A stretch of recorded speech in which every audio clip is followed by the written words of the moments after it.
Hello बच्चों, जय हिंद। और दीपावली भी आ गई है तो आप सबको दीपावली की हार्दिक शुभकामनाएं, है ना। और हम अपना लेक्चर स्टार्ट करते हैं। 11th की सीरीज़ में हमारा जो चल रहा था यूनिट एंड मेजरमेंट्स, उसमें हमने एरर्स पढ़ लिया था और आज कोशिश करते हैं कि एरर्स कंप्लीट हो जाए और कुछ एक न्यूमेरिकल्स भी एरर से रिलेटेड हो जाएं और फिर आगे हमारे टॉपिक्स चलते रहेंगे ऐसे ही, है ना। तो स्टार्ट करते हैं। आपका काम अपना वही पुराना वाला, पढ़िए, नोट्स बनाइए और पढ़ते जाइए, ठीक। तो थोड़ा सा रिकैप करते हैं पहले कि लास्ट लेक्चर में हमने एरर्स के बारे में क्या क्या पढ़ा था और 5 मिनट का एक रिकैप, उसके बाद फिर कंटिन्यू आगे। लेट्स स्टार्ट स्टडी, ठीक। तो हमने एरर्स के बारे में कुछ कहानी पढ़ी थी और हमने ये भी पढ़ा था कि अगर मान लो आपके पास कोई दो क्वांटिटी है, एक ए एंड एक बी,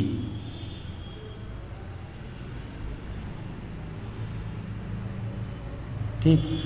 ए को मेज़र करने में आपने मान लो ए लेंथ है और बी भी क्या है, लेंथ है।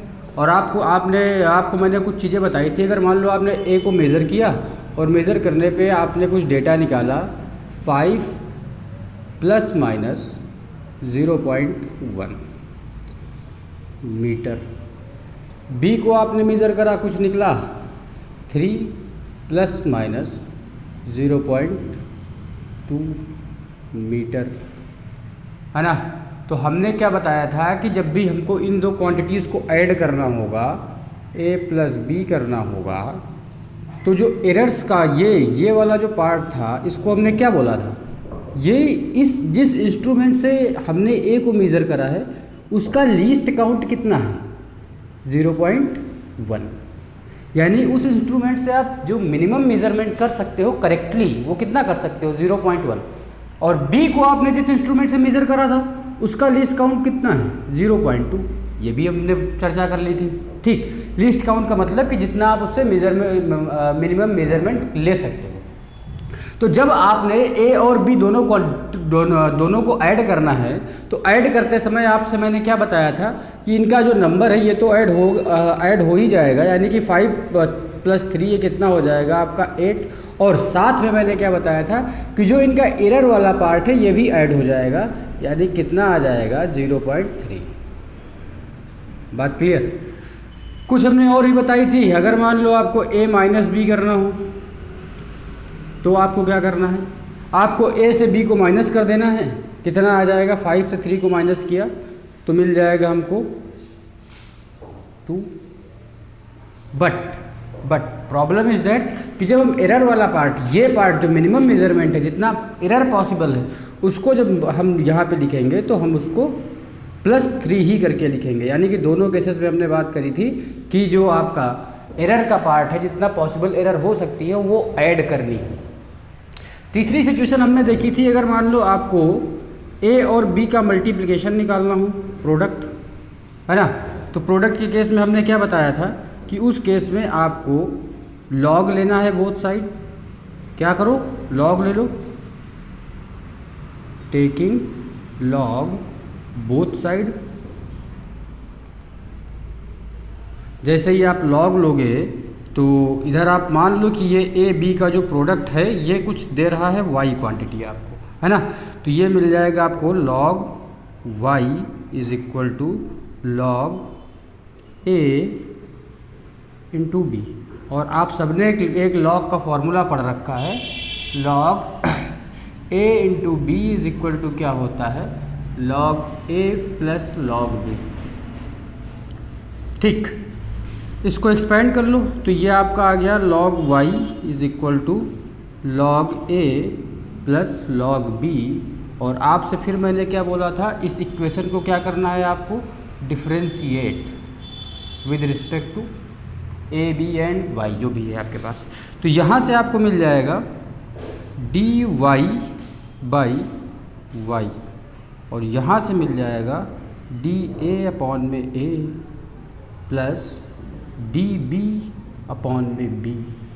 और ये हमने क्या बताया था, ये आपका एक फॉर्मूला निकल के आएगा क्या, डी वाई अपॉन में y is equal to d a upon में a plus d b upon में बी। ठीक, अब अगर आपको मान लो आपने प्रोडक्ट कर लिया ए और बी का और आपको मिल गया वाई, तो जब आप वाई को रिप्रेजेंट करोगे लिखने के लिए तो आप कुछ ऐसे लिखोगे, वाई इज इक्वल टू कितना, y plus minus d y. और वाई जो है ये आपका एग्जैक्टली कहाँ से आ जाएगा, this y is comes from a into b. बात क्लियर, डायरेक्टली हम और ए और बी का मल्टीप्लाई कर लेते हैं, तो ए और बी का प्रोडक्ट कितना हुआ भाई, इन दोनों को मल्टीप्लाई करोगे 5 और 3 का गुणा कितना, सबको पता है 15। तो अगर आप y को लिखने के लिए आओगे तो this y is return as 15 plus minus. अब ये dy जो आपके पास है, इस dy को कहाँ से ढूंढ के लाओगे, समस्या तो आपके पास ये है कि ये इस dy को हमको कहाँ से लाना है। तो इस dy की वैल्यू आपको कहाँ से ढूंढनी है, जो ये फॉर्मूला आपने लिखा है इसमें आप y की वैल्यू चिपका दो 15, a की वैल्यू चिपका दो 5, b की वैल्यू चिपका दो 3 एंड da की वैल्यू आपके पास ये रही, db की वैल्यू ये रही और आपको dy मिल जाएगा और वो dy उठा के आपको यहाँ पे रख देना है।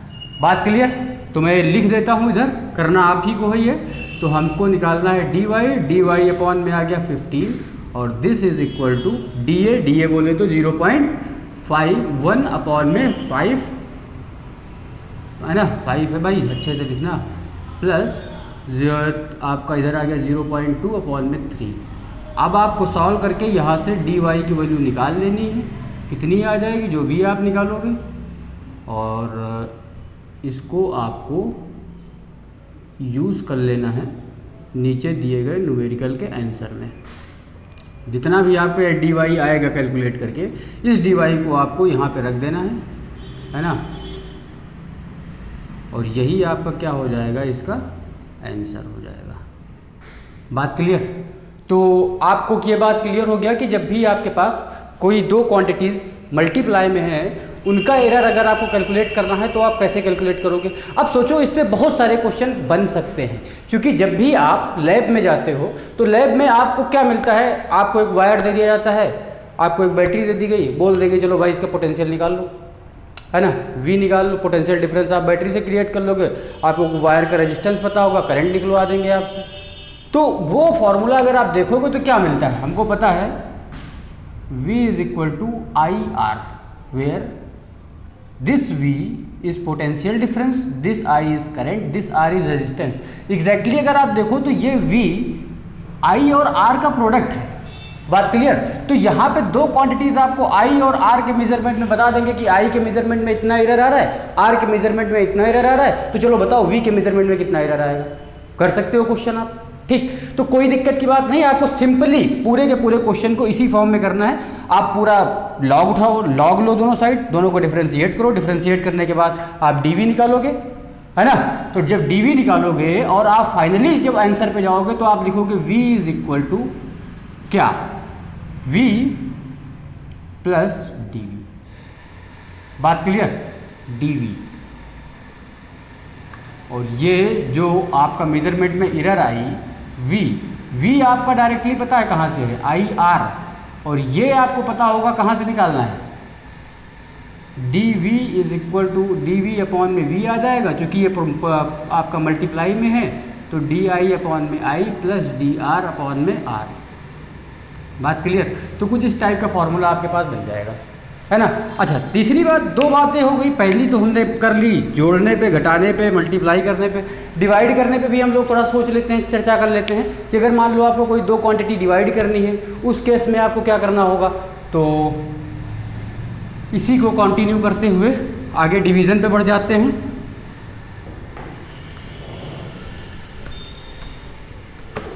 तो ये चीज़ आप सबको समझ में आ गई कि मल्टीप्लाई में किस तरीके से आपको किन्हीं दो क्वांटिटीज़ का एरर कैलकुलेट करना है ना।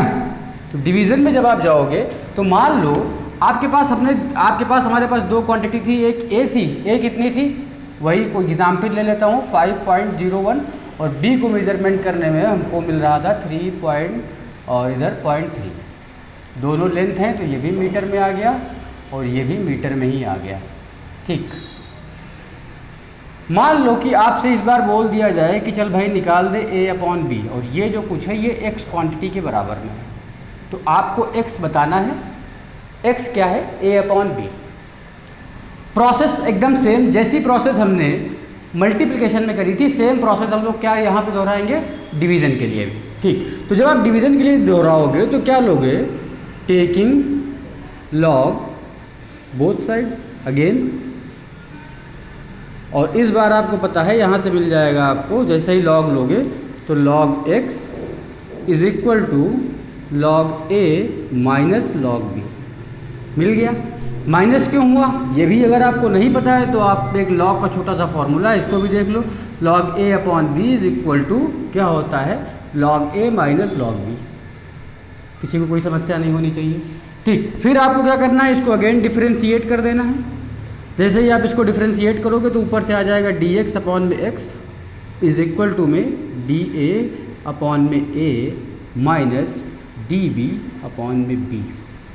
पहुंच गए अपनी मंजिल पे। बट ठीक, यहाँ तक पहुँच गए। यहाँ तक पहुँचने के बाद आपको पता है कि जब आप x को मेज़र करोगे तो x को लिखना आपको कुछ ऐसे है। x आपका क्या होगा? ये होगा x प्लस माइनस dx, और dx आपको पता है कहाँ से निकल जाएगा? इस इक्वेशन से निकल जाएगा। कैसे भाई? dA आपको पता है कितना है? 0.1। dB आपको पता है कितना है? 0.3। A आपको पता है कितना है? 5। B आपको पता है कितना है? 3। और x भी आपको पता है कितना है? x आपका A/B है, यानी कि 5/3। जो भी आ जाए कैलकुलेट कर लो, कोई दिक्कत। x भी आपको पता है और आपको क्या निकालना है यहाँ से? dx। जब आप dx निकालोगे तो जो भी x आएगा, x आप ऑलरेडी निकाल चुके हो, और प्लस माइनस dx चिपका दिया। बट प्रॉब्लम इज दैट कि जब आप इस जगह पे आप आओगे तो आप सोचो यहाँ पे कर क्या रहे हो? यहाँ पे आप डिवीज़न कर रहे हो दो क्वांटिटीज़ का, लेकिन एग्जैक्टली तो आपने कभी जब क्वांटिटी A और क्वांटिटी B को मेज़र किया होगा, मान लेते हैं दोनों की दोनों लेंथ हैं और ये जो A और B हैं ये किसी रेक्टेंगल की दो साइड है ना। ये साइड आपकी A थी और ये साइड आपकी क्या है? B। बात क्लियर? और हमको पता है कि हमने जो स्केल ली है A को मेज़र करने के लिए, उस स्केल का लीस्ट काउंट कितना है? 0.1। यानी कि जब आप A को मेज़र कर रहे हो तो आपकी मैक्सिमम पॉसिबल एरर कितनी हो सकती है? 0.1। यानी कि अगर आपने A को स्केल रख के मेज़र किया तो आपने देखा कि 5 प्लस माइनस आपका कितना एरर मिल गया? इतना। और जब आपने B को सिमिलरली मेज़र करा तो आपको पता है कि 3 प्लस माइनस 0.2 का एरर हमको मिल गया। यानी कि अगर आप देखो तो दोनों केसेस में आपको मैक्सिमम पॉसिबल एरर मिली। पहले केस में भी कितनी मिली? A को मेज़र करने में 0.1 और B को भी मेज़र करने पे 0.2 का आपको मैक्सिमम पॉसिबल एरर मिला। जब आप इन दोनों एरर को डिवीज़न में काउंट करोगे, बात क्लियर? तो यहाँ पे भी हमको क्या देखना होता है कि एरर हमारे पास मैक्सिमम पॉसिबल हो। बात क्लियर? यानी कि आपको ये जो कॉम्बिनेशन आपने एक फॉर्मूले का देखा dx/x plus is equal to में dA/A माइनस dB/B। ठीक, इस फॉर्मूले से जो हमारा लीस्ट काउंट है, यानी कि यहाँ का जो dx है, इस dx को मैक्सिमम बनाना है। आपको कितना बनाना है? मैक्सिमम। अब सोच के देखो किस कॉम्बिनेशन से ये मैक्सिमम बन सकता है कि यहाँ पे माइनस हो या प्लस हो। अगर आप इसको माइनस कंसीडर करके चलोगे तो आपकी जो dx की वैल्यू है ये मैक्सिमम नहीं आएगी, ये मिनिमम हो जाएगी। बात क्लियर? तो आपको क्या करना है? इसको प्लस बना देना है। ठीक, तो इस बात को आपको ध्यान रखना है कि चाहे मल्टीप्लिकेशन हो चाहे डिवीज़न हो, दोनों केसेस में जो यहाँ पे हम साइन लेते हैं वो कैसा लेते हैं? प्लस लेते हैं। और क्यों लेते हैं? क्योंकि हमको जो क्वांटिटी हमको मेज़र करनी है, हमको ये देखना है कि उस मेज़र्ड क्वांटिटी में मैक्सिमम पॉसिबल एरर क्या हो सकती है। बात क्लियर। उसका मैक्सिमम पॉसिबल लिस्ट काउंट क्या हो सकता है, कितना उससे हम मिनिमम मेजर कर सकते हैं, है ना। मेजर हमको मिनिमम करना है लेकिन एरर मैक्सिमम देखनी है। बात क्लियर। तो ये बात समझ में आ गई आपको। अच्छा, ये तो हो गई हमारी डिवीजन की सिचुएशन। अब अगर आप देखोगे तो डिवीजन और मल्टीप्लिकेशन दोनों का सेम है ना। मान लो अगर हम आपको एक एग्जाम्पल दे देते हैं, जैसे अभी हमने देखा था v = i × r, ठीक। तो हमको पता है कि इसको अगर हम लिखना चाहेंगे तो क्या लिखेंगे, dv/v = di/i प्लस में dr/r, ठीक। ये बन गया आपके पास पहली सिचुएशन। मान लेते हैं अगर हम आपसे इसी क्वेश्चन को थोड़ा सा घुमा देते और बोल देते चल भाई इस बार हमको क्या मेजर करना है, रेजिस्टेंस। और रेजिस्टेंस मेजर करने के लिए आपको पता है कि v/i, आपके पास फार्मूला बन गया। तो यही फार्मूला जो मल्टीप्लाई में था यही किस में बन गया, डिवीजन में बन गया। और इसका जब आप लिखोगे तो आपके पास क्या है, dr/r = dv/v। अब ध्यान रखना कि यहाँ पे हमें माइनस नहीं मारना है, यहाँ पे हमारा प्लस ही आएगा और कितना आएगा, di/i। बात क्लियर। अब यहाँ से आपको पता है क्या निकल जाएगा, आपके पास dv निकल जाएगा, यहाँ से dr निकल जाएगा और v आप डायरेक्टली फार्मूले से निकाल लोगे, r भी यहाँ पे आप डायरेक्टली फार्मूले से निकाल लोगे, रख लोगे, काम खत्म। तो 2 क्वेश्चन एक साथ आपके हो गए, ठीक। तो करना क्या है, आपको बुक उठानी है, क्वेश्चन देखना है, सॉल्व कर देना है ना। हो सकता है कि प्रीवियस ईयर में एक आध बार ऐसा क्वेश्चन आया भी हो, ज़रूरत पड़ेगी तो भी अपन लोग करते भी हैं। लेकिन उससे पहले एक छोटा सा कॉन्सेप्ट और पढ़ लेते हैं, फिर आगे करते हैं क्वेश्चन, ठीक। अगर मान लो अभी तो हमारे पास 2 टाइप की सिचुएशन हो गई, डिवीजन हो गया, मल्टीप्लिकेशन हो गया और एडिशन हो गया, सब्ट्रैक्शन हो गया। मान लो अगर आपके पास कुछ क्वांटिटीज ऐसी दी हो जिनके ऊपर पावर लगी हो, पावर्स, है ना, तब आप क्या करोगे, किस टाइप की पावर, भाई पावर तो किसी टाइप की भी हो सकती है। मान लो क्वांटिटी, यार हमारा कपड़ा गंदा हो गया भाई बहुत,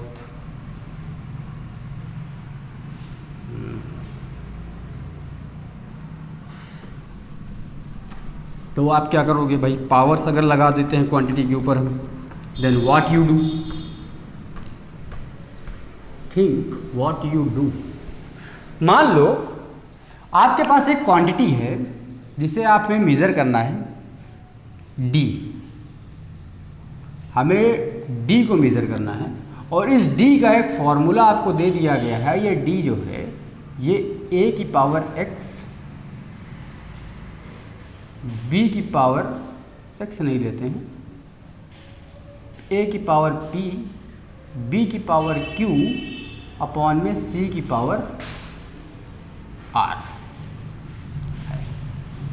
बात क्लियर। आपको एक क्वांटिटी मेज़र करनी है d, है ना, और d पे बताना है कि मैक्सिमम पॉसिबल एरर क्या होगा। और आपको a, b और c के बारे में पता है, जानकारी है। p, q, r आपके क्या होंगे, कांस्टेंट होंगे। a जो आपकी है, a आप एक क्वेश्चन के फॉर्म में लिख लो, a की वैल्यू आपको पता है कितना, 2 ± 0.1, ये भी मीटर में मान लो। b की भी आपको पता है 5 ± 0.2, ये भी मीटर में मान लो। c भी आप मान लो 10 ± 0.1, ये भी आप मीटर में मान लो, ठीक। और आपको ये भी पता है कि जो PQR है ये क्या है, कांस्टेंट है। PQR हमारे पास क्या है, कांस्टेंट है। बात क्लियर, यहाँ तक का कोई समस्या नहीं। अब आपको फिर से वही सिचुएशन है कि आपको D को मेजर करना है कि मैक्सिमम पॉसिबल एरर आपको मिल जाए। तो D को आप कैसे मेजर करोगे, जिस तरीके से हमने प्रोडक्ट रूल स्टार्ट किया था, सिमिलरली इसको भी उसी तरीके से स्टार्ट करेंगे। करना क्या है, आपको एक्सप्रेशन पता है क्या, d = a⁻p, b⁻q and c⁻r। आपको करना क्या है, वही टेकिंग log बोथ साइड। जैसे ही आपने बोथ साइड लॉग लिया तो आपको क्या मिल गया, log d = मैं पूरा एक ही बार में लिखूंगा, फॉर्मूला लॉग का आपको पता होना चाहिए, p log a plus q log, ये q है हमारा भाई, q log b minus r log c। अब अगर जिसको ये चीज़ नहीं पता है कि लॉग आया कहाँ से, तो आप इसको एक छोटे से फॉर्मूले को इधर देख सकते हो इस साइड, और इस फॉर्मूले को नोट भी कर लो लॉग का, है ना। अगर मान लो आपको कभी दिया हो log a की पावर या log m की पावर n, अच्छा लगेगा। तो इसको आप इस तरीके से लिख सकते हो n log m। बात क्लियर? जो पावर होगी वो पहले आ जाती है। ठीक, अब आपको क्या करना है, इसको डिफरेंशिएट कर देना है। कर देते हैं डिफरेंशिएट, अगेन वही पुरानी सिचुएशन। तो आपको मिल जाएगा डी डी अपॉन में d is equal to, p से कोई मतलब नहीं, पी हमारा क्या है, कांस्टेंट है, तो पी बाहर गया और क्या मिल गया, D A by A plus Q से हमारा भी कोई मतलब नहीं है, क्यू बाहर गया, डी बी अपॉन में बी। अब यहाँ पे आपको पता है यहाँ पे है क्या, माइनस, लेकिन आपको क्या लेना है, प्लस, क्योंकि अगर आप माइनस लोगे तो आपको मैक्सिमम पॉसिबल एरर नहीं मिल पाएगी। बात क्लियर? तो आपको क्या रखना है, प्लस रखना है। ऑल्दो आपको जो क्वेश्चन है, जो भी आपके पास इक्वेशन है उसमें तो माइनस आ रहा था, लेकिन जब आप कैलकुलेशन पे जाओगे तो आपको क्या रखना पड़ेगा, प्लस रखना पड़ेगा। तो हम इसको प्लस कर देते हैं और ये आर क्या मिल जाएगा, डी सी अपॉन में सी मिल गया भाई साहब। एक लंबी सी कहानी है ना। अब इस कहानी को हम देखते हैं और ऊपर वाले फॉर्मूले को देख लेते हैं। ठीक, अब अगर आप देखो तो जब भी आपको क्वेश्चन दिया जाएगा तो उसमें p की वैल्यू आपको पता है। पता क्या क्या है, पता क्या क्या है, देख लेते हैं किसको किसको हम जानते हैं। भाई हमारे लिए p जानते हैं, क्या है, कांस्टेंट है ना। Q जानते हैं क्या है, कांस्टेंट है, इसकी वैल्यू भी आपको मिल जाएगी। R भी आपके पास क्या है, कांस्टेंट है और इसकी भी वैल्यू हमको मिल जाएगी। P Q R की वैल्यू हमको मिल जाएगी। A B C की वैल्यू हमको ऑलरेडी पता है, पता है भाई, P Q R की वैल्यू हमको मिल जाएगी, A की भी पता है, B की भी पता है और C की भी पता है। ठीक, अब DA DB एंड DC भी हमको पता है, यानी अगर आप देखो तो आपको A भी पता है, B भी पता है, C भी पता है, and DA DB and DC ये भी आपको पता है, पता है। अब आपको चाहिए क्या, D और DD है ना, और आपको पता है ये D क्या है, ये D आप डायरेक्ट फार्मूले में रखो, निकाल लो। ठीक, A की वैल्यू इस फार्मूले में आप कितनी रखोगे, 2, B की कितनी रखोगे, 5 और C की कितनी रखोगे, 10 और P Q R की वैल्यू आपको पता होगी, तो आप डायरेक्टली D की वैल्यू निकाल लोगे और यहाँ से आप क्या कैलकुलेट करोगे, इस फार्मूले से जब हम कैलकुलेट करेंगे तो D की वैल्यू कैलकुलेट करेंगे। बात क्लियर? तो यहाँ तक का किसी को कोई डाउट नहीं होना चाहिए। अब क्वेश्चन किस तरीके से आता है इन फॉर्मूलों पे, बात है क्वेश्चन किस तरीके से आता है इन फॉर्मूलों पे। ये जो हमने पूरी की पूरी गाथा पढ़ी इतनी बड़ी, इसका यूज कहाँ पे हो सकता है, तो आप सबने एक फॉर्मूला पढ़ रखा होगा। मैं इसको रफ करता हूँ और आप सबको एक छोटी सी कहानी याद दिलाता हूँ। आप सबने एक फॉर्मूला पढ़ रखा होगा टाइम पीरियड निकालने के लिए, क्या था, T is equal to 2 pi under root लोटा अपॉन गिलास यानी L/G। ठीक, अगर आप बोथ साइड इसको स्क्वायर कर दो, स्क्वायरिंग बोथ साइड, तो आपको कुछ धमाकेदार चीज़ मिल जाएगी। ये आ जाएगा T square is equal to 4 pi square L/G और यहाँ से आपको दे दिया जाए G की वैल्यू कितनी, 4 पाई स्क्वायर L अपॉन में T स्क्वायर। अब आपसे बोल दिया जाएगा use this formula to calculate G, maximum possible error in measuring of gravitational acceleration. तो आपका देखो ये फॉर्मूला कुछ इसी फॉर्मेट का बन गया ना। तो इस पे भी क्वेश्चन आप अगर उठा के देखोगे तो इस पे क्वेश्चन आपको जेई के जो मेंस या एडवांस में अगर प्रीवियस ईयर उठा के देखोगे तो आपको इस पे क्वेश्चन जरूर मिलेगा, है ना, और नीट के एग्जाम में भी मिलेगा। अब इसको अगर आपको क्रैक करना हो तो कैसे क्रैक करोगे भाई, इधर मैं रफ करता हूँ, आप सबने इधर नोट कर लिया होगा। तो अगर आप ध्यान से देखो तो ये जो आपके पास फॉर्मूला मिला, क्या मिला, G is equal to 4 pi square under L square by L/T square. ठीक, ये फॉर्मूला है। अब आपको क्या दिया रहेगा, क्वेश्चन में आपको गिवन क्या होगा, है ना। आपको पता होगा कि L क्या है, लेंथ है किसकी, सिंपल पेंडुलम के जो आपका इसकी स्ट्रिंग है, तो L को मेजर कर, L को बता दिया जाएगा कि 1 मीटर है प्लस माइनस 0.2 इसका क्या है, लीस्ट काउंट है, दे दिया। ठीक, टाइम को आपको दे देंगे कि T क्या है, टाइम है, स्टॉप वॉच से मेजर करना है वो आपको जब आप एक्सपेरिमेंट परफॉर्म करते हो, और T हमारे पास बोल देंगे कि 20 सेकेंड है प्लस माइनस 0.05 इसका लीस्ट काउंट हो गया। आपसे बोल देंगे चल G कैलकुलेट कर दे। तो अब तू क्या करेगा भाई, सोच, तुझे करना क्या है, तुझे बस एकदम सिंपल सी कहानी परफॉर्म करनी है। ये देख, ये अभी जो मैंने फॉर्मेट पढ़ाया बताया उसी के फॉर्मेट का है, तो उस फॉर्मेट पे आपको क्या करना है। और ये जो आपके पास है 4π², ये क्या है 4π² आपका कांस्टेंट है, और कांस्टेंट हमको पता है कि एरर कैलकुलेट करवाने में कांस्टेंट का कोई रोल नहीं है, क्योंकि एरर तभी आएगी जब आप किसी क्वांटिटी को मेज़र करोगे। कांस्टेंट तो आपके पास ऑलरेडी है, इसको आप मेज़र थोड़ी ना कर रहे हो, तो इसमें इसका कोई रोल नहीं आएगा एरर कैलकुलेट करवाने में, है ना। तो जब हम आगे की तरफ बढ़ेंगे तो हमारे पास क्या मिलेगा हमको, G = L/T²।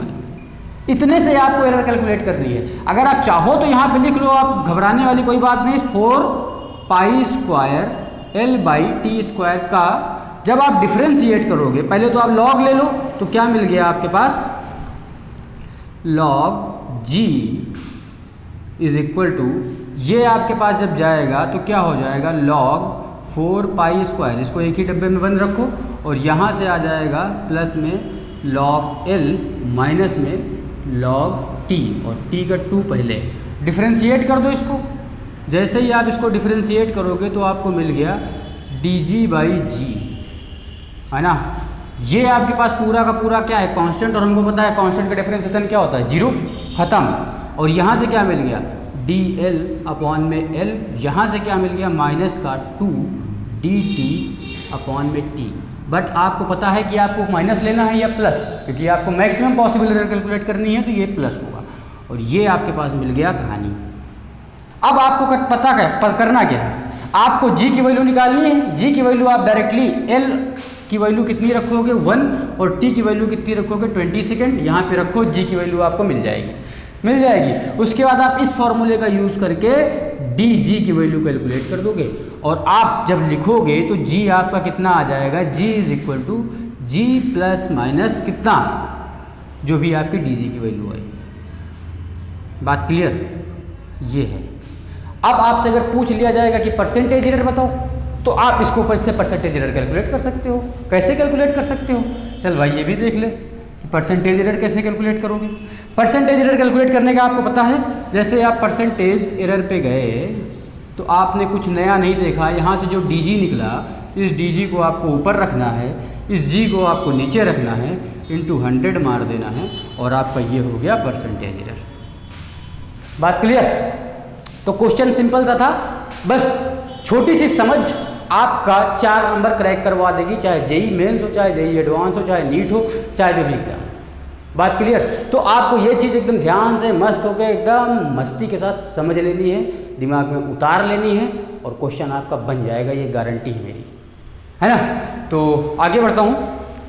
अच्छा, अब आगे बढ़ने से पहले कुछ छोटी छोटी 1-2 बातें हैं, उनको समझना जरूरी है हमारे लिए, क्योंकि जब आप फिजिक्स पढ़ते हो तो फिजिक्स में किसी नंबर को किस तरीके से लिखना है ना, या कोई भी डेटा जो कि आपने एक्सपेरिमेंटली निकाला, या कोई भी डेटा जो कि आपने कैलकुलेट करा, उस कैलकुलेटेड डेटा को या उस जो आपने एक्सपेरिमेंटली डेटा फाइंड किया, उसको किस तरीके से आपको लिखना है, ये भी मैटर करता है। बात समझे, तो ये भी मैटर करता है। इन सब जो भी आपके पास कंडीशंस हैं कि डेटा को किस तरीके से लिखा जाए, कितना लिखा जाए और क्यों लिखा जाए, इसके लिए हम लोग पढ़ते हैं एक छोटा सा टॉपिक है, सिग्निफिकेंट वैल्यू।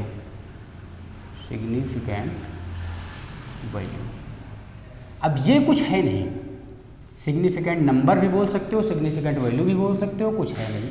बस ये बेसिकली एक काउंट है, जो भी आपके नंबर्स होते हैं या जो भी आपके पास क्वांटिटी होगी उसमें 1 2 3 4 it is a only value, बस बात समझे। अब ये है क्या एग्जैक्टली, जब आप उठा के देखोगे अपनी 11th की बुक या जो भी टेक्स्ट बुक आप फॉलो कर रहे हो, तो सिग्निफिकेंट वैल्यू को लिखने के कुछ रूल्स होते हैं, 7-8 रूल्स हैं, उन सबको आपको पढ़ लेना है, रट लेना है, वही आपका बेसिक है ना। इसमें ऐसा कुछ है नहीं जो समझाया जा सके, बट मैं कोशिश करता हूँ कि आपको वो रूल्स रटने ना पड़े, आप यहाँ से देखिए और आपको वो रूल्स समझ में आ जाएंगे, है ना। तो पहली बात कि अगर मान लो कोई नंबर है, मैंने कोई नंबर लिखा 7.2884, बात क्लियर, 7.2884। आपसे अगर कोई पूछे कि इस नंबर में कितना सिग्निफिकेंट डिजिट है, how much significant digits are present in this number. Then आपको करना क्या है भाई, सिग्निफिकेंट डिजिट का मतलब क्या, ऐसी डिजिट जिनकी कुछ वैल्यू हो। ठीक, तो जब आप काउंट करने के लिए आओगे तो 1 2 3 4 5, तो आपने बता दिया दिमाग लगा के तुरंत कि सर ये 5 हो गया, इसमें 5 सिग्निफिकेंट डिजिट हैं, सिग्निफिकेंट डिजिट। ठीक, मैंने बोला चल अच्छी बात है, दूसरा मैं लिख देता हूँ। मैंने बोला कि चल लिख ले 2.00721, इसमें कितना सिग्निफिकेंट डिजिट है। फिर से तूने बोला कि सर ये 1 हो गया, ये 2 हो गया, ये 3 हो गया, ये 4 हो गया, ये 5 हो गया, ये 6 हो गया, और इस पूरे के पूरे नंबर में कितना हो गया, 6 सिग्निफिकेंट डिजिट आपको मिल गई। मिल गई, कोई दिक्कत की बात नहीं। मैंने कहा अरे वाह इंटेलिजेंट है भाई बंदा। मैंने कहा चल भाई बहुत अच्छी बात है। फिर मैंने थोड़ी सी कहानी को बना दी, मैंने लिखा 0.00002, इसमें कितना सिग्निफिकेंट डिजिट है। फिर तूने काउंट कर दिया 1 2 3 4 5 6, कितना 6 लिख दिया तुरंत 6। बस मैंने बोला यार गलत हो गया, ये तो गलत हो गया। तो एग्जैक्टली जो अभी तक आप सही कर रहे थे कि आप काउंट कर रहे थे नंबर को, आपने लिख दिया, कोई दिक्कत नहीं। लेकिन यहाँ पे जब आप पहुँचते हो तो एक चीज़ हम करते हैं, एक छोटा सा रूल है जो काम का आता है। बोलते हैं जब भी आपके पास कोई डिजिट लिखा हो, उस डिजिट में जो लीडिंग ज़ीरोज़ होते हैं, जो लीडिंग ज़ीरोज़ होंगे वो कभी भी काउंट नहीं किए जाएंगे। बात clear, leading zeros are not counted in significant digit. तो यानी कि इसमें लीडिंग ज़ीरोज़ जो भी हैं 1 2 3 4, इसका कोई मतलब नहीं। आपका सिग्निफिकेंट डिजिट कितना है, ओनली 1, एक। बात समझे। अगर आप यहाँ पे देखो तो यहाँ पे जो ज़ीरोज़ हमने लिखे ये ना तो लीडिंग है और ना ही ट्रेलिंग है, ये बीच में है। तो जीरो अगर बीच में आए तब तो आपको काउंट करना ही करना है। बात क्लियर। और अगर लीडिंग होगा तो काउंट नहीं करना है। और अगर दूसरी सिचुएशन भी देख लेते हैं, अगर मान लो हमने बोल दिया 0.32000, अब क्या करोगे, अब आपके जीरोस कहाँ आ गए, लास्ट में आ गए। तो इस बार भी आपको जीरो काउंट करने हैं, लीडिंग को नहीं करना है, ट्रेलिंग जीरोस को काउंट करना है। जो जीरोस लास्ट में आते हैं उनको काउंट करना है। बात क्लियर। तो कितना हो गया 1 2 3 4 5 6, तो सिग्निफिकेंट डिजिट कितना हो गया, 6 हो गया। तो पहला रूल देख लो। अब इसको रूल के हिसाब से अगर पढ़ना चाहो तो रूल के हिसाब से पढ़ लो कि भाई अगर कोई भी नंबर होता है उसमें जो भी लीडिंग जीरोज़ होंगे उनको हमको काउंट नहीं करना है, और कोई भी नंबर है उसमें जो भी ट्रेलिंग जीरोज़ होते हैं उनको काउंट करना है। ठीक, और अगर जीरो कहीं बीच में आए तो उसको काउंट करना है। ठीक, इसके अलावा अगर जीरो है ही नहीं, पूरे के पूरे नंबर ही हैं, तो उन सबको काउंट करना है। तो ये आपके रूल्स बन गए। बात क्लियर। आगे बढ़ते हैं। आगे जब आप जाओगे तो मान लो आपको कुछ ऐसे कोई डिजिट लिखना हो 6.7 इंटू 10 टू द पावर, केवल 6 लिखता हूँ, 6.0 इंटू 10 टू द पावर 6, ये 10 टू द पावर 6 नहीं करता हूँ, 10 टू द पावर 10 कर देता हूँ, है ना। ऊपर लिख ले 6 इंटू 10 टू द पावर 10। आगे बढ़ता हूँ 6.00 इंटू 10 टू द पावर 10। अगला लिख लेता हूँ, ये जीरो है भाई, बात को ध्यान से समझियो। 6.000 इंटू 10 टू द पावर 10।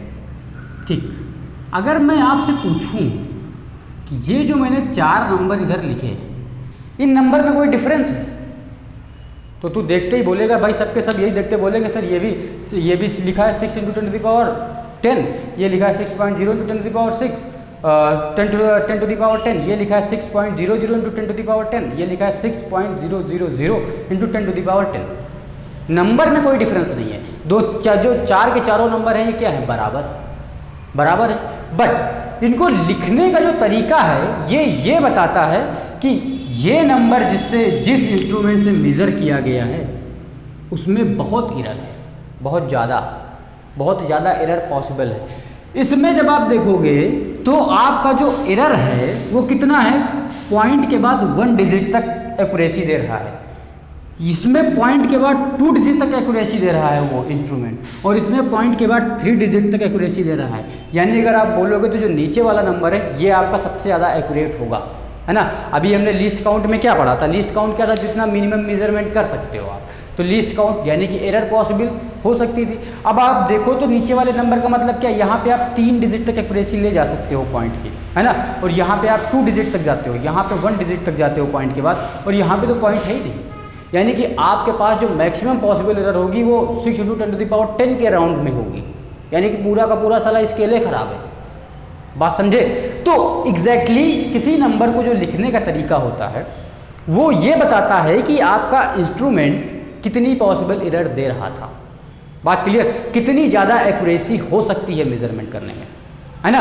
अब मुद्दे की बात यह है कि अगर मैं आपसे पूछूं इन चारों का लीस्ट काउंट, वो जो आपका सिग्निफिकेंट डिजिट है वो क्या है, सोच के बताओ भाई। यहाँ पे अगर आप देखो तो यहाँ पे डेसिमल तो हो ही नहीं, डेसिमल के बाद भी कुछ नहीं, तो इकलौता एक ही नंबर है, वही आपका क्या है, सिग्निफिकेंट डिजिट है।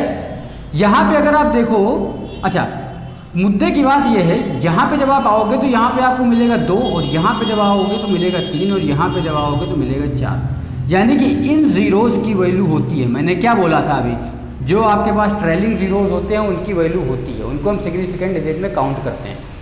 अब एक बात और यहाँ पे आपको ध्यान रखनी है कि अगर मान लो कोई भी डिजिट आपको पावर वावर पे दी हुई हो, तो इस पावर वावर के डिजिट को हमको काउंट नहीं करना है, काउंट नहीं करना है। बात समझे। तो यहाँ तक भी आपको मामला क्लियर होना चाहिए।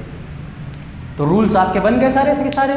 पहली बात, अब रूल्स सुन लो, मैं लिखाने वाला इसमें लिखाऊंगा, एक भी नंबर एक भी चीज़ नहीं, आप एग्जाम्पल्स के थ्रू समझ लो तो बहुत बेटर है, दिमाग में बिठा लो। दूसरी बात, अगर नहीं आता है तो बुक उठाओ, उसको रट डालो।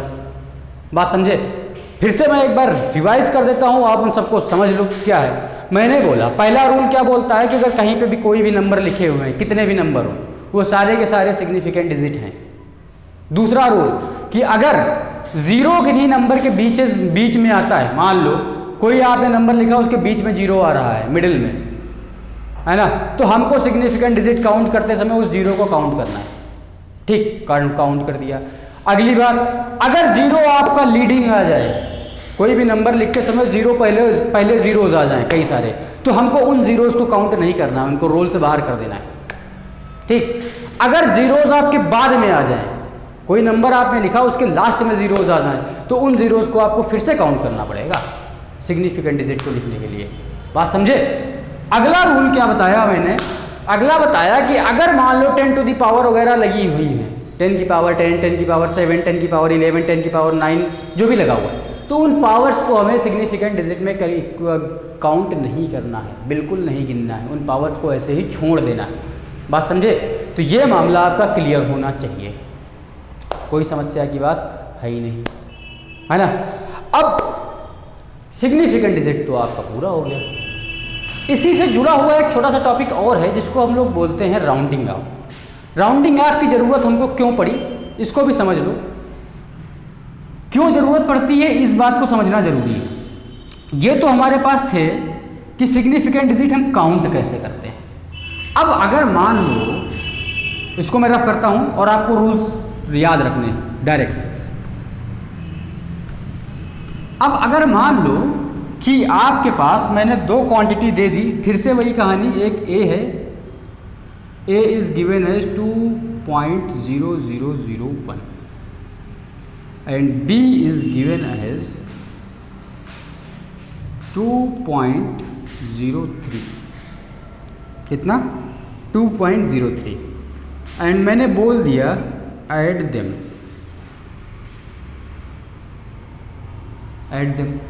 तो तूने सबका दिमाग है भाई, ये 2 ना ले, इसको 3 कर ले, अच्छा लगेगा करने में।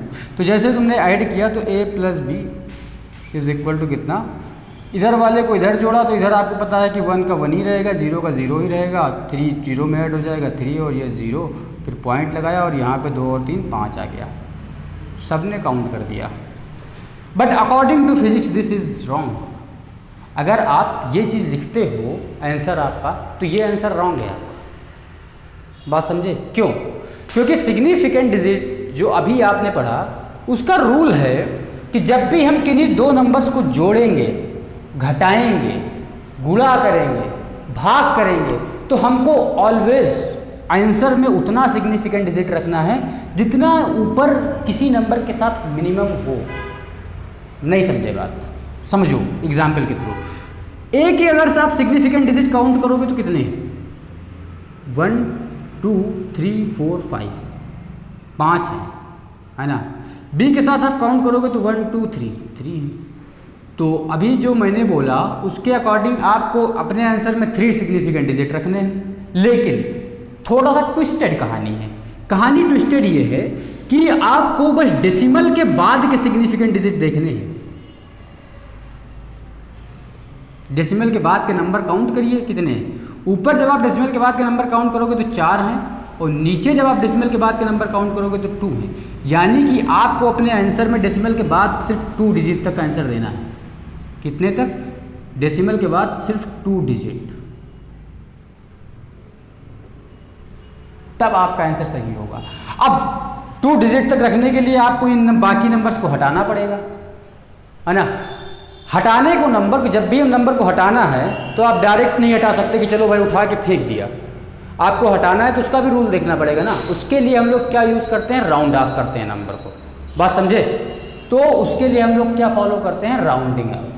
ठीक, तो ये बात क्लियर, ये बात भी एकदम क्लियर आपके पास हो जानी चाहिए कि जब भी हम सिग्निफिकेंट डिजिट्स को जोड़ते हैं, या मान लो कोई दो क्वांटिटीज़ जोड़ते हैं, घटाते हैं, मल्टीप्लाई करते हैं, डिवाइड करते हैं, तो उनका जो आंसर आता है उस आंसर में डेसिमल के बाद कितने डिजिट तक आपको आंसर देना है? जितना ऊपर दी हुई क्वांटिटीज़ का जिसका सबसे कम डेसिमल के बाद डिजिट हो, उतने ही डिजिट तक आपको आंसर देना है। लेट सपोज एक और एग्जाम्पल, मान लो आपको हमने दे दिया 6.82791 और इसको आपने डिवाइड कर दिया 3.20, तो आपका जो आंसर आना चाहिए वो डेसिमल के बाद सिर्फ 2 डिजिट होने चाहिए। 2 डिजिट्स, अगर 2 डिजिट्स नहीं है, यानी कि अगर आप इसको सॉल्व करोगे बाय यूजिंग कैलकुलेटर तो आपको 2 डिजिट से ज़्यादा मिलेगा। उस कंडीशन में आपको क्या अप्लाई करना पड़ेगा? राउंड ऑफ अप्लाई करना पड़ेगा, राउंडिंग ऑफ। यानी कि नंबर को आपको राउंड ऑफ करके 2 डिजिट तक लाना पड़ेगा। बात समझे? यानी कि आपको उस बड़े नंबर को कंप्रेस करना है या छोटा करना है, जो भी है, कंप्रेस करना नहीं होता। तो ये बात क्लियर हो गई। तो अपन लोग बढ़ते हैं राउंडिंग ऑफ, जरा देख लेते हैं उसके क्या कहानी है और राउंडिंग ऑफ का मतलब क्या होता है, क्यों हम राउंड ऑफ कर लेते हैं किसी नंबर को। इसमें भी आपको बस 3-4 रूल्स हैं, वो रूल आपको पता होने चाहिए। अगर नहीं समझ में आता है, पढ़ते समय दिमाग भटक जाता है पढ़ते समय, या लगता है कि मैंने अच्छे से एक्सप्लेन नहीं किया है, तो आप अपनी बुक उठाइएगा, उसमें 6-7 रूल लिखे होंगे, उन सबको रट डालिएगा। 20 बार 25 बार 30 बार पढ़ो, रट जाएंगे, क्योंकि उनकी ज़रूरत है ना। क्यों ज़रूरत है वो भी मैं भी बताता हूँ पढ़ाने के बाद। राउंडिंग ऑफ बहुत ही आसान सी कहानी, बहुत ही सिंपल सी कहानी। राउंडिंग ऑफ बहुत ही सिंपल सी सिचुएशन है, एक घटना है छोटी सी, इसको समझ लेते हैं। मान लिया आपके पास कोई नंबर दिया है मैंने 7.259, मैंने आपको एक नंबर दिया 7.259 और मैंने बोला आपसे कि ये जो पूरा का पूरा नंबर है इसको 2 सिग्निफिकेंट डिजिट्स में कन्वर्ट कर दो। थोड़ा सा और ले लेता हूँ, 2 नहीं 3, इस convert it in 3 significant digits. तो आपको क्या पता है? आपको पता है कि अब 3 में कन्वर्ट करने का मतलब, अभी अगर काउंट करो तो आपको 4 मिलेगा, 1 2 3 4। 3 में कन्वर्ट करने का मतलब कि 1 को हटाना है, तो इसको नहीं हटा दोगे आप किसको हटाओगे? लेफ्ट साइड वाले जो डेसिमल के बाद है। और कैसे हटाओगे? हटाने का बहुत ही बढ़िया सा रूल है, 7.25 आपने लिख लिया। अब आप इस जिस नंबर को आपको हटाना है ये देखिए, देखना है। पहली बात, अगर ये यूनिट डिजिट है, मतलब एक नंबर है, तो आपको देखना है कि एक नंबर अगर है तो ये 5 से ज़्यादा हो सकता है या 5 से कम हो सकता है। या तो 5 से ज़्यादा होगा या तो 5 से कम होगा। तो जब ये नंबर 5 से ज़्यादा है, if this one is greater than 5, then आपको करना क्या है कि इससे पहले जो नंबर होगा उसमें 1 बढ़ा दो। 1 बढ़ा दो मतलब कि ये जो आपका 7.25 था, जब आप इसको 3 डिजिट में लेके आओगे तो 7.26 हो जाएगा। 5 से ज़्यादा होने पे आपको 1 बढ़ाना है, 5 से कम होने पे वैसे ही छोड़ देना है, कोई चेंज नहीं। फॉर एग्ज़ाम्पल आपको मैंने दे दिया 6.273, आपको ये 3 हटाना है तो आप क्या लिखोगे 6.27, कोई मतलब नहीं, क्योंकि ये क्या है 5 से कम, 5 से कम है, एंड समझ लो क्यों। ठीक, अगर 5 से ज़्यादा है तो आपको क्या करना है, 1 बढ़ा देना है इससे पहले वाले नंबर पे। 5 से कम है तो एज इट इज़ लिख देना है। ठीक, अब कहानी आती है सर अगर एग्जैक्टली 5 हो तो क्या होगा, इसका भी देख लो भाई।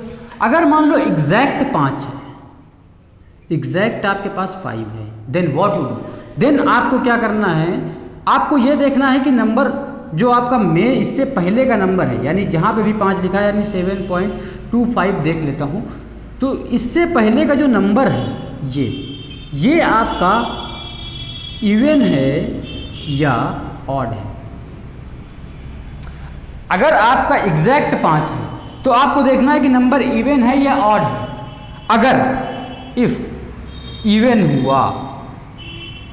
हुआ तो क्या करोगे, इवन होने पे आपको नंबर से कोई छेड़छाड़ नहीं करनी है, 7.2 चिपका देना है। अगर इफ ऑड हुआ तो आपको फिर से छेड़छाड़ करनी है और कितना लिख देना है 7.3।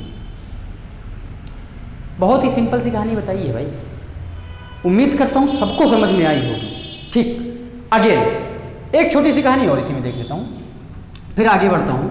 मान ले आपको मैंने एक क्वेश्चन एक नंबर दे दिया, बहुत बार 7 लिख चुका हूँ, 0.273291। मैंने आपको बोला इतने बड़े नंबर को आपको राउंड ऑफ करना है टू 1 सिग्निफिकेंट डिजिट में, यानी कि इस पूरे को आपको हटा देना है, इस पूरे को हटा देना है। इस पूरे को हटाना है जब आपको, तो आप देख लो यहाँ पे क्या है, 1 2 3 4 डिजिट, और 4 डिजिट का नंबर कितना हो सकता है मैक्सिमम भाई सोच। ये आप हटाओगे पूरा का पूरा, तो अब एक एक करके थोड़ी ना हटाते आओगे हैं। तो अगर आप सोचो तो सबसे बड़ा डिजिट कौन सा पॉसिबल था यहाँ पे, इन 4 से बनने वाला, इन 4 से बनने वाला जो सबसे बड़ा डिजिट पॉसिबल था 9999, यही तो पॉसिबल है ना। अब इसमें 1 जोड़ दो, जैसे ही 1 जोड़ दोगे तो आपको क्या मिल जाएगा, अबे जाने दो, देख लो, चल बता देता हूँ वरना कहोगे सर जी बताएंगे। ये 10,000। अब आप ये देखो कि ये नंबर जो है 10,000 के आधे से अगर ज़्यादा है, किससे, 10,000 का आधा, 10,000 का आधा कितना है 5,000 है ना। अगर ये नंबर 5,000 से ज़्यादा है तो आप इस 2 में 1 बढ़ा दोगे, 5,000 से कम है तो कोई बात नहीं, छोड़ दोगे। बात समझे, बस इतनी सी बात बतानी थी। ठीक, क्यों, यहाँ पे 4 डिजिट थे, 4 डिजिट का सबसे बड़ा नंबर कितना 9999, तो आप चाहो तो डायरेक्टली 9999 को आपको पता है तो आपका इसका मिड पॉइंट क्या मिलेगा नहीं पता है, तो आप 1 बढ़ा लो, 10,000 का आधा कितना हो जाएगा 5,000, 5,000 से अगर ज़्यादा हुआ 1 बढ़ाओ, कम हुआ छोड़ दो। सिमिलरली यहाँ पे अगर मान लो आपको दे दिया 2.092, तो यहाँ पे अगर आपको 2 डिजिट गायब करने हैं तो इन 2 डिजिट का सबसे बड़ा नंबर क्या है 99, 100 हो गया। अब ये नंबर अगर 50 से ज़्यादा है तो मैं 1 इधर बढ़ा लूँगा, 50 से कम है तो नहीं बढ़ाऊँगा, काम खत्म है ना। क्योंकि ये 50 से ज़्यादा है तो जब आप इसका राउंड ऑफ करोगे तो लिखोगे 2.1। बात समझे, तो इस तरीके से हमको नंबर का राउंड ऑफ करना आना चाहिए। अब राउंड ऑफ करना ज़रूरी क्यों है, इसका जो रूल्स हैं ये ज़रूरी क्यों है ये भी आप समझ लो। एक बार जेई का मूड ख़राब हो गया, उसने एक छोटा सा क्वेश्चन दे दिया और वो क्वेश्चन जो था उसमें सिंपली सिर्फ और सिर्फ राउंड ऑफ करना था आंसर में। आंसर जो था आप जब उसका निकालोगे तो बस आपको राउंड ऑफ करके आंसर देना था। मैं क्वेश्चन लिख देता हूँ, आप सब अभी इसका जवाब दे दोगे, अगर नहीं दे पाओगे तो कोई बात नहीं। अ क्यूब बोला गया था, अ क्यूब ऑफ साइड 2 × 10⁻⁻², नहीं 2 नहीं था, 1.2 था, 1.2 into 10 to the power -2 metre. एक क्यूब की साइड दी हुई थी, आपसे बोला गया था कैलकुलेट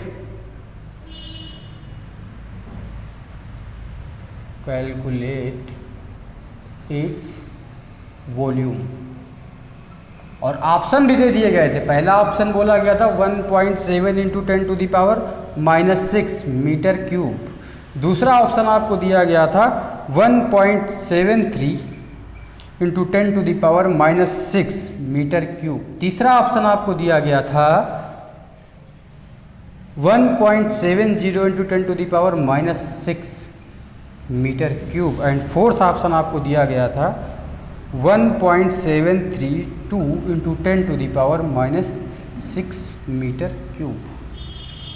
अब आप सोच के देखो, ये क्वेश्चन बच्चों वाला है ना, क्योंकि आपको पता है कि अगर आपको साइड का क्यूब का साइड पता है ना, तो उसका वॉल्यूम क्या है। अगर साइड ए है किसी क्यूब का तो उसका वॉल्यूम आपको पता है क्या होता है, ए क्यूब, यानी कि आपको आंसर पता है इसका जब आप वॉल्यूम देखोगे तो वॉल्यूम आपका क्या है, वॉल्यूम है आपका 1.2 इंटू 10 टू द पावर -2 का क्यूब। जैसे ही आप इसका क्यूब करोगे तो आपको मिल जाएगा क्या, यहाँ से तो मिल गया 10 to the power -6 metre cube. इससे पहले की सिचुएशन देखोगे तो ये आई थिंक मिल जाएगा आपका 1.728, कैलकुलेट करना, 1.2 का क्यूब 1.728 होगा आसपास। ठीक, अब अगर आप देखो तो अब सारे के सारे ऑप्शन जो आपको दिए हुए हैं वो कैसे दिए, 1.7 सब में है। अब बच्चा जिसने आंसर निकाल भी दिया वो तो परेशान, अबे ये जेई वाले चूतिया बना रहे हैं, अपना काट दिए। काट क्या दिए, अगर आप सोच के देखो क्या उन्होंने बताया। अब सबसे पहले तो आपको यहाँ पे दो कॉन्सेप्ट अप्लाई करने हैं। पहला कॉन्सेप्ट क्या, सिग्निफिकेंट डिजिट का। सिग्निफिकेंट डिजिट में मैंने क्या बताया था अभी कि अगर आपके पास कोई दो क्वांटिटीज़ मल्टीप्लाई हो रही हो, है ना, तो आपको जो आंसर लाना है उस आंसर में डेसिमल के बाद जो सबसे मिनिमम हो उतनी ही सिग्निफिकेंट डिजिट लाने हैं। तो डेसिमल के बाद इसमें भी एक है, इसमें भी एक है, इसमें भी एक है, तो आपके आंसर में कितनी आनी चाहिए, पॉसिबल एक आनी चाहिए। तो पहले भी आप देखो तो ये बाहर गया, ये बाहर गया, ये बाहर गया, यही बचा। जिसको इतना सा भी पता था उसका भी काम हो जाता। दूसरा, अगर आप जब इस नंबर को राउंड ऑफ करोगे तो राउंड ऑफ करने के लिए यहाँ पे 7 के बाद क्या है 2 8, और ये 2 8 अगर आप देखोगे तो ये एक्चुअल में 28 है, और 28 50 से छोटा है। 50 से छोटा होने का मतलब कि जब आप इसको हटाओगे तो आंसर पे कोई चेंज नहीं आएगा, है ना, 7 पे कोई फर्क नहीं पड़ेगा। तो आपका आंसर क्या हो गया 1.7 into 10 to the power -6 metre cube. बात समझे। तो ये हो गया आपका सिग्निफिकेंट डिजिट का एक छोटा सा क्वेश्चन, ठीक, जो आपके राउंडिंग ऑफ से रिलेटेड भी हो सकता था, पॉसिबिलिटी बन सकती। तो आप ये मत सोचो कि जेई मेंस हो या एडवांस हो, कुछ भी हो, उसमें किसी भी तरीके का क्वेश्चन आ सकता है ना। चलते चलते एक क्वेश्चन मैं और बताऊँगा और उसके बाद फिर हम लोग नेक्स्ट लेक्चर में आएंगे। नेक्स्ट लेक्चर में हमको पता है आपको क्या पढ़ना है, पूरा चैप्टर कंप्लीट हो गया है यूनिट्स एंड मेजरमेंट। इसमें बस आप दो चीज़ें बची हैं, vernier callipers and screw gauge, और ये दोनों टॉपिक इतने ज़्यादा इम्पॉर्टेंट हैं कि आप समझ नहीं सकते, क्योंकि जेई मेंस और एडवांस में मिला के एक एक क्वेश्चन तो मिलना ही है। मेंस में तो एक क्वेश्चन पक्का है 100%, एडवांस में भी 100% ही मान के चलो, ठीक, और नीट में भी एक क्वेश्चन पक्का है ना। तो अगला टॉपिक भी आपका बहुत ज़्यादा इम्पॉर्टेंट होने वाला है। तो एक क्वेश्चन और देख लेते हैं छोटा सा। आपको करना कुछ, ये क्वेश्चन अपने आप से कैलकुलेट करना है। एक वायर है, उस वायर की लेंथ आपने मेज़र कर ली, लेंथ, और लेंथ मेज़र करने पे जो डेटा आपको मिला 6.6 प्लस माइनस 0.06 मीटर मिला, या आप सेंटीमीटर मान लो, अच्छा लगेगा। और चूँकि ये वायर कुछ ऐसा है आपके पास सिलेंड्रिकल, है ना, आप सबने सिलेंड्रिकल वायर देखा ही होगा, और इसमें कुछ रेडियस भी थी। तो इसका जब रेडियस आपने मेज़र करा तो रेडियस मेज़र करने पे जो आपको डेटा मिला 0.5 प्लस माइनस 0.005 मिला सेंटीमीटर में। और आपसे बोल दिया गया कि इसका जो मास है वायर का वो कुछ आपको दिया हुआ है 0.3 प्लस माइनस 0.005 3 ग्राम, है ना। और आपसे बोला गया है maximum percentage error, maximum percentage error in measuring its density. तो आपको डेंसिटी को मेज़र करने में मैक्सिमम परमिसिबल एरर। अब ये क्वेश्चन भी आपका IIT JEE में आया हुआ है, JEE का क्वेश्चन है। अब सोचो इसमें करना क्या है। आप सबको डेंसिटी के बारे में पता है, अभी मैंने शुरुआत से चिल्ला चिल्ला के मैं बोल रहा था कि डेंसिटी क्या होती है, आपको इतना तो पता है। डेंसिटी जो है आपकी मास अपॉन में वॉल्यूम होता है। मास आपको पता है m है, वॉल्यूम क्या है, क्योंकि सिलेंड्रिकल वायर है, और सिलेंड्रिकल वायर का वॉल्यूम कितना पॉसिबल हो सकता है ये भी आपको पता है। ये वाला एरिया इंटू इसकी लेंथ, और ये एरिया कितना है आपके पास पाई r स्क्वायर इंटू लेंथ, हो गया आपके पास m upon pi r square l आ गया। ये आपकी मिल गई डेंसिटी। और ये कुछ उसी टाइप का क्वेश्चन था जो हमने पीछे करा था। ये किसी टाइप का क्वेश्चन करके आए हो भाई, मैं पूरा कैलकुलेट नहीं करने वाला, मैं सिर्फ कॉन्सेप्ट बता के छोड़ दूंगा, करना आपको है। लॉग ले लो फटाक से, या फिर मैं डायरेक्ट इक्वेशन लिखता हूँ, आप भी ट्राई मारना डायरेक्ट लिखने की। डी क्योंकि डी से ही मान रखा है, अपॉन में डी आ गया, ज़्यादा डी हुई ना मानो, इसको कैपिटल डी मान लो, वरना सब बोलोगे सर जी इतने सारे डी क्या चार डालना है। ये डी आपका डेरिवेटिव वाला है भाई, है ना। तो यहाँ से आ गया आपके पास capital D is equal to M का आपको पता है डी एम अपॉन में एम, प्लस का आर स्क्वायर है यानी कि 2dr अपॉन में आर, और एल है तो प्लस का dl अपॉन में एल। और आपको पता है कि यहाँ से क्या निकलना है, यहाँ से आपका dm निकलना है, dd निकलना है ना। और आप अगर देखो तो m आपको पता है, डेटा मैं काउंट करा देता हूँ। m आपका पता है, dm आपका पता है, ये आपका m हो गया, ये आपका dm हो गया। r आपको पता है, dr आपको पता है, l आपको पता है एंड dl आपको पता है। d आप कैसे निकालोगे, d आपको इस फॉर्मूले से निकाल लेना है। तो d जो होगा आपका m की वैल्यू कितनी है 0.6 0.3, और पाई की वैल्यू आप रख लेना 22/7 इंटू आर स्क्वायर की वैल्यू कितनी है 0.5, तो 0.5 का स्क्वायर इंटू एल कितना है 6। तो यहाँ से आपका d आ गया, है ना।